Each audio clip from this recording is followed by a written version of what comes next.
ವಕೀಲ Santosh murder case ಪತ್ತೆಯಾಗಿದ್ದೇ ರಣರೋಚಕ. ಬೇರೆ case ಆರೋಪಿಯ ತೀವ್ರ ವಿಚಾರಣೆ ನಡೆಸಿದಂತಹ ರಾಯಭಾಗದ ಪೊಲೀಸರು ಈ ಆರೋಪಿ ವಕೀಲ ಶಿವನಗೌಡ ಪಾಟೀಲರಿಂದ ಸುಪಾರಿ ಪಡೆದ ಹಂತಕರ ಸ್ನೇಹಿತ ಅನ್ನೋದು ಗೊತ್ತಾಗ್ತಾ ಇದೆ. ನೋಡಿ ಯಾವ ರೀತಿಯಾಗಿ ರೋಚಕವಾಗಿದೆ, ಯಾವ ರೀತಿಯಾಗಿ ತಿರುವನ್ನ ಪಡೆದುಕೊಳ್ತಾ ಇದೆ ಅಂತ ಹೇಳಿ. ತೀವ್ರ ವಿಚಾರಣೆ ವೇಳೆ ಸಂತೋಷ್ ಪಾಟೀಲ್ ಹತ್ಯೆ ಆಗಿರೋದು ಗೊತ್ತಾಗ್ತಾ ಇದೆ. ಹಂತಕರ ಹೆಸರನ್ನ ಬಾಯ್ಬಿಟ್ಟಿದ್ದಾನೆ. ಸಂತೋಷ್ ಪಾಟೀಲ್ ಹತ್ಯೆ ಹಂತಕರ ಬಗ್ಗೆ ಪೊಲೀಸರಿಗೆ ಆರೋಪಿ ಹೇಳಿದ್ದಾನೆ. ಬೇರೆ ಕೇಸ್ ಆರೋಪಿ ಮಾಹಿತಿಯನ್ನ ಆಧರಿಸಿ ಸಂತೋಷ್ ಹತ್ಯೆ ಹಂತಕರನ್ನ ಅರೆಸ್ಟ್ ಮಾಡಲಾಗಿದೆ. ವಕೀಲ ಸಂತೋಷ್ ಹತ್ಯೆ ಹಂತಕರ ಹೆಡೆಮುರಿ ಕಟ್ಟಿದ್ದಾರೆ ಪೊಲೀಸರು.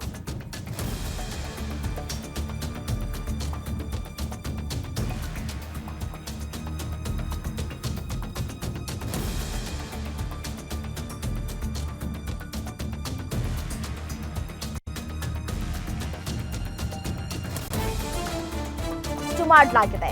ಸುರೇಶ ನಂದಿ, ಉದಯ ಮುಷೆನ್ನವರ, ಸಂಜಯ್ ಹಳಬಣ್ಣವರ, ರಾಮು ದಂಡಾಪುರ ಬಂಧನ ಆಗಿದೆ. ಎಸ್ಕೇಪ್ ಆಗಿರೋ ಮಂಜುನಾಥ ತಳವಾರ ನಾಗರಾಜ್ಗೆ ತೀವ್ರ ಶೋಧವನ್ನ ಕೂಡ ನಡೆಸಲಾಗ್ತಾ ಇದೆ.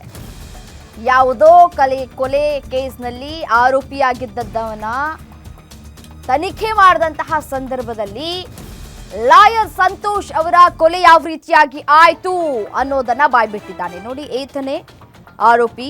ಈತ ಬಿಟ್ಟಂತಹ ಒಂದೊಂದು ಕೊಟ್ಟಂತಹ ಮಾಹಿತಿಗಳನ್ನು ಆಧರಿಸಿ ತನಿಖೆಯನ್ನ ಚುರುಕುಗೊಳಿಸಿ ಈಗ ಅರೆಸ್ಟ್ ಮಾಡಲಾಗಿದೆ. ಏನು ಇದೇ ವಿಚಾರಕ್ಕೆ ಸಂಬಂಧಪಟ್ಟಂತೆ ಮತ್ತಷ್ಟು ಡೀಟೇಲ್ಸ್ ಕೊಡ್ತಾ ಹೋಗ್ತಾರೆ ನಮ್ಮ ಪ್ರತಿನಿಧಿ ರಾಜೇಶ್ ಹೋಗಾರ್ ದೂರವಾಣಿ ಸಂಪರ್ಕದಲ್ಲಿದ್ದಾರೆ. ಏನು ರಾಜೇಶ್, ವಕೀಲ ಸಂತೋಷ್ರನ್ನ ಯಾವ ಕಾರಣಕ್ಕಾಗಿ ಕೊಲೆ ಮಾಡಲಾಯಿತು? ಈ ಕೊಲೆ ಆಗಿದ್ದು ಯಾವಾಗ?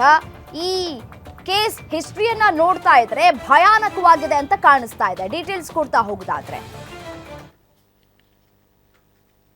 29ನೇ ತಾರೀಕು ಈ ಘಟನೆ ನಡೆತಕ್ಕಂಥದ್ದು. ಏನು ಕಾನೂನು ಪಾಲನೆ ಮಾಡಬೇಕಾದಂತ ವಕೀಲರನ್ನ ಹತ್ಯೆ ಮಾಡಿರತಕ್ಕಂಥದ್ದು ಬಹಳಷ್ಟು ಒಂದು ರೀತಿಯಲ್ಲಿ ದೊಡ್ಡ ಅಚ್ಚರಿಗೆ ಕಾರಣವಾಗಿ ಅಂತ ಹೇಳ್ಬೋದು.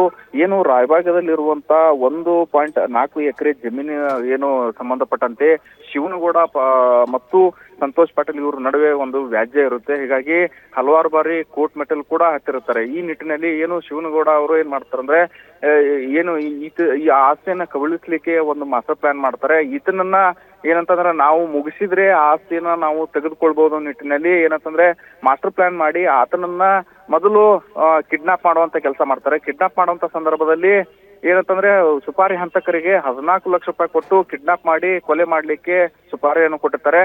ಕಿಡ್ನಾಪ್ ಕೇಸ್ನಲ್ಲಿ ಈಗಾಗಲೇ ಅವರ ಮೇಲೆ ಒಂದು ಪ್ರಕರಣ ಕೂಡ ದಾಖಲಾಗಿರುತ್ತೆ. ದಾಖಲಾದಂತ ಸಂದರ್ಭದಲ್ಲಿ ಅವರು ಏನಂತಂದ್ರೆ ಬೇಲ್ ಮೇಲೆ ಹೊರಗಡೆ ಬರ್ತಾರೆ. ಬೇಲ್ ತೆಗೆದುಕೊಂಡು ಹೈಕೋರ್ಟ್ ನಲ್ಲಿ ನಮ್ಮ ಮೇಲೆ ಯಾವುದೇ ರೀತಿ ಮತ್ತೆ ಪ್ರಕರಣ ದಾಖಲಾಗದ ರೀತಿಯಲ್ಲಿ ಒಂದು ರಿಟ್ ಅರ್ಜಿಯನ್ನು ಕೂಡ ಹಾಕ್ತಾರೆ.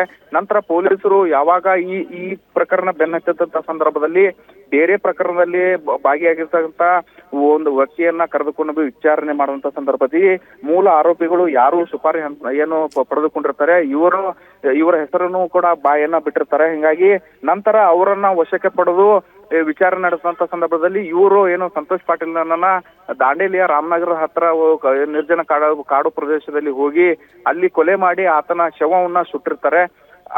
ನಂತರ ಎಲ್ಲಾ ವಿಷಯಗಳನ್ನ ಬಾಯಿಗೆ ಬಿಡಿಸಿಕೊಂಡಂತ ರಾಯಬಾಗ್ ಪೊಲೀಸರು ಅವರ ವಿಚಾರಣೆ ನಡೆಸಿ ಎಲ್ಲಿ ಏನು ಸುಟ್ಟಿರ್ತಾರೆ ಅಲ್ಲಿ ಹೋಗಿ ಆ ಸುಟ್ಟಂತ ಸ್ಥಳದಲ್ಲಿ ಇರುವಂತ ಏನು ದೇಹ ಇರುತ್ತೆ ಆ ದೇಹದ ಮೂಳೆಗಳನ್ನ ಏನು ಲ್ಯಾಬಿಗೆ ತಗೊಂಡ್ಬರ್ತಾರೆ. ನಂತರ ಸಂತೋಷ್ ಪಾಟೀಲ್ ಏನು ಆತನಿಗೆ ಮತ್ತು ಮೂಳೆಗೆ ಏನು ಇರುತ್ತೆ ಅದನ್ನ ಪರೀಕ್ಷೆ ಮಾಡದಂತ ಸಂದರ್ಭದಲ್ಲೂ ಮ್ಯಾಚ್ ಆಗುತ್ತೆ. ಹೀಗಾಗಿ ಹಂತಕರು ಇವರು ಯಾವ ರೀತಿ ಕೊಲೆಯನ್ನ ಮಾಡಿದರ ನಿಟ್ಟಿನಲ್ಲಿ ಅವ್ರ ಕಡೆಯಿಂದ ಬಾಯಿ ಬಿಡಿಸಿ ವಿಚಾರಣೆ ಮಾಡಿ ಸದ್ಯ ಅವರನ್ನ ವಶಕ್ಕೆ ಪಡೆದು ಈಗ ಹಿಂಡಲಗೆ ಜೈಲಿಗೆ ಕಳಿಸುವಂತ ಕೆಲಸ ಮಾಡಿದ್ದಾರೆ ಅಂತಾನೆ ಹೇಳ್ಬೋದು. ರಮ್ಯಾ, ರಾಜೇಶ್, ಶವ ಸುಟ್ಟಂತಹ ಸಂದರ್ಭದಲ್ಲಿ ಯಾರೆಲ್ಲ ಇದ್ರು? ಇದರ ಜೊತೆಗೆ ನೋಡಿ 1.4 ಎಕರೆ ಜಮೀನು ವಿಚಾರಕ್ಕೆ ಸಂಬಂಧಪಟ್ಟಂತೆ ಈಗ ಸಂತೋಷ್ರ ಕೊಲೆಯಾಗಿರುವಂಥದ್ದು.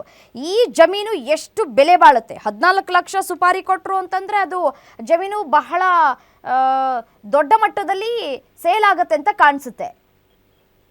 ಎಸ್ ರಮ್ಯಾ, ಅದೇ 1.4 ಎಕರೆ ಜಮೀನಿದೆ. ಇದು ನೀರಾವರಿ ಜಮೀನಾಗಿರತಕ್ಕಂತ ಹಿನ್ನೆಲೆಯಲ್ಲಿ ಆ ಭಾಗದಲ್ಲಿ ಅಂತಂದ್ರೆ ರಾಯಬಾಗ್ ಭಾಗದಲ್ಲಿ ಕಬ್ಬು ಬೆಳೆ ಇರುತ್ತೆ. ಹಾಗಾಗಿ ಸುಮಾರು ಕೋಟ್ಯಾಂತರ ರೂಪಾಯಿ ಬೆಲೆ ಬಾಳುವ ಜಾಗ ಹಿನ್ನೆಲೆಯಲ್ಲಿ ಅದನ್ನ ವಶಪಡಿಸ್ಕೊಳ್ಳಿಕ್ಕೆ ಶಿವನಗೌಡ ಏನು ಪಾಟೀಲ್ ಇದ್ದಾರೆ, ಇವರು ಅದನ್ನ ಕಬ್ಜಾ ಮಾಡ್ಕೊಳ್ಳಿಕ್ಕೆ, ಅದನ್ನ ವಶಕ್ಕೆ ಪಡ್ಕೊಳ್ಳಿಕ್ಕೆ ಈ ತರ ಒಂದು ಪ್ಲಾನ್ ಅನ್ನ ರೂಪಿಸಿದ್ದಾರೆ ಅಂತಾನೆ ಹೇಳ್ಬೋದು.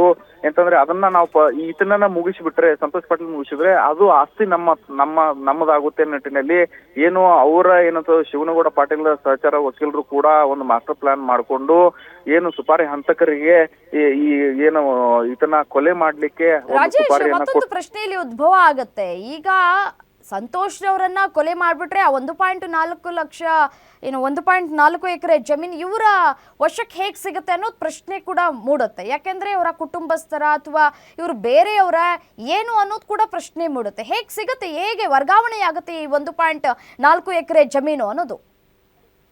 ಅಂದ್ರೆ ಮೂಲತಃ ಏನಂತಂದ್ರೆ ಇದು 1.4 ಎಕರೆ ಜಮೀನ್ ಏನಿದೆ, ಇದು ಏನು ಇಬ್ಬರ ನಡುವೆ ವ್ಯಾಜ್ಯ ಇರುತ್ತೆ. ಅಂತಂದ್ರೆ ನಮಗೆ ಸೇರಿದ್ದು ಅನ್ನೋ ನಿಟ್ಟಿನಲ್ಲಿ ಇದು ಕೋರ್ಟ್ ನಲ್ಲಿ ವ್ಯಾಜ್ಯ ಇರುತ್ತೆ. ಸೊ ಈ ಹಿನ್ನೆಲೆಯಲ್ಲಿ ಸಂತೋಷ್ ಪಾಟೀಲ್ನ ನಾವು ಮುಗಿಸಿದ್ರೆ, ಯಾಕಂದ್ರೆ ಹಲವಾರು ಬಾರಿ ಇವರ ಮಧ್ಯೆ ಏನಂತಂದ್ರೆ ವಾಗ್ವಾದ ಕೂಡ ನಡೆದಿರುತ್ತೆ. ಆಮೇಲೆ ರಾಜಿ ಸಂಧಾನಕ್ಕೂ ಕೂಡ ಅನೇಕ ರೀತಿ ಪ್ರಯತ್ನ ಕೂಡ ಆಗಿರುತ್ತೆ. ಆದ್ರೆ ರಾಜಿಗೆ ಯಾವುದೇ ರೀತಿ ಒಪ್ಕೊಂಡಿರಲಿಲ್ಲ. ಹೀಗಾಗಿ ಏನು ಕಿಡ್ನಾಪ್ ಮಾಡಿ ಆತನ ಕಡೆಯಿಂದ ಏನು ಬರ್ಸ್ಕೊಳ್ಬೇಕು ನಿಟ್ಟಿನಲ್ಲಿ ಮೊದಲು ಕಿಡ್ನಾಪ್ ಪ್ಲಾನ್ ಮಾಡ್ತಾರೆ. ಆದ್ರೆ ಕಿಡ್ನಾಪ್ ಮಾಡಂತ ಸಂದರ್ಭದಲ್ಲಿ ಇದು ಯಾವುದೇ ರೀತಿ ಏನು ಸಂತೋಷ್ ಪಾಟೀಲ್ ಇದಕ್ಕೆ ಒಪ್ಪಿಕೊಳ್ಳದ ಕಾರಣ ಆತನನ್ನ ಏನು ಸುಪಾರಿ ಹಂತಕರು ರಾಜೇಶ್, ಈಗ ಸದ್ಯಕ್ಕೆ ಈ 1.4 ಎಕರೆ ಜಮೀನು ಯಾರ ಹೆಸರಲ್ಲಿದೆ? ಈ ಜಮೀನು ಏನಾದ್ರೂ ವರ್ಗಾವಣೆ ಆಗೋಯ್ತಾ? ನಂತರ ಈ ಹತ್ಯೆ ಆದ ನಂತರ ವರ್ಗಾವಣೆ ಮಾಡ್ಕೊಂಡಿದ್ದಾರಾ ಅಂತ ಹಂತಕರು? ಇದು ಈ ಸದ್ಯ ಈಗ ಕೋರ್ಟ್ ನಲ್ಲಿ ಇರುವ ಕಾರಣ ಈ ವಿಷಯವನ್ನ ಕೂಡ ಯಾರು ಕೂಡ ಬಹಿರಂಗ ಪಡಿಸ್ತಾ ಇಲ್ಲ. ಹಾಗಾಗಿ ಏನು ಕೋರ್ಟ್ ನಲ್ಲಿರುವ ವ್ಯಾಜ್ಯವನ್ನ ಹೊರಗಡೆ ಹೇಳುವುದು ಕೂಡ ಸೂಕ್ತ ಇಲ್ಲ ಅಂತ SP ಅವರು ಕೂಡ ಹೇಳಿದ್ದಾರೆ. ಹಾಗಾಗಿ ಇದು ಏನು ಜಮೀನಿಗೆ ಸಂಬಂಧಪಟ್ಟಂತ ಹತ್ಯೆ ಅನ್ನೋದು ಕೂಡ ಮಾತ್ರ ಈಗ ಸದ್ಯ ನಮಗೆ ತಿಳಿದಿರುವಂತ ಮಾಹಿತಿ. ರಮ್ಯಾ, ಓಕೆ, ಥ್ಯಾಂಕ್ ಯು ತಮ್ಮೆಲ್ಲ ಮಾಹಿತಿಗಾಗಿ.